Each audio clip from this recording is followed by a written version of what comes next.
the theme of the underworld is structured also with a sense of gravity, and that there's a sort of theological discourse surrounding gravity.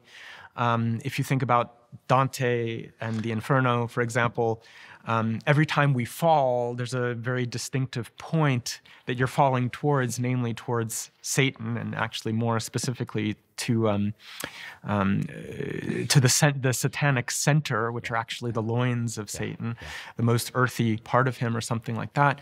And to that gravity, we have to counterbalance some form of light or an enlightenment. And a lot of the philosophical texts of this period, I'm thinking of a specific genre and a philosopher named Friedrich Schelling. He develops a type of philosophy called the philosophy of nature. We would call it nature philosophy, Naturphilosophie.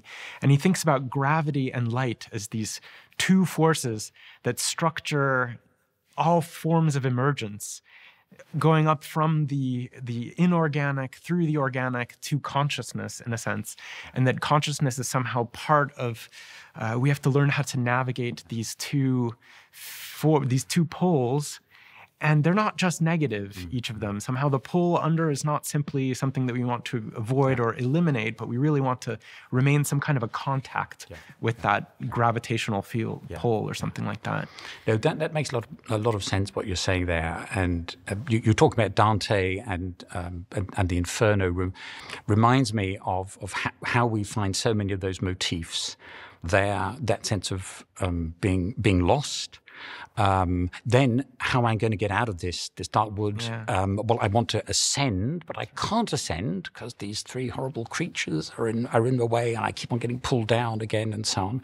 And it turns out that the way to ascend is going to have to be to descend. It's going to have to go to hell with, of course, Virgil as the guide. We need a guide who's going to take us here.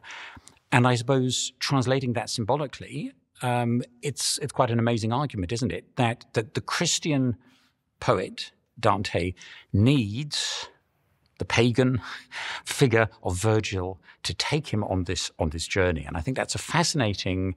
Of course, Beatrice is going to come later on to get him up from purgatory into heaven. But the initial starting point is this fusion. Would you agree of the Christian and the pagan? It seems to be something that's what the Romantics are fascinated by as well. And those then contribute to the richness of forms that they can then explore, forms of descending and reascending. And I would say that there's they really want to grab onto everything and explore a plurality, actually, of modes of ascending and descending.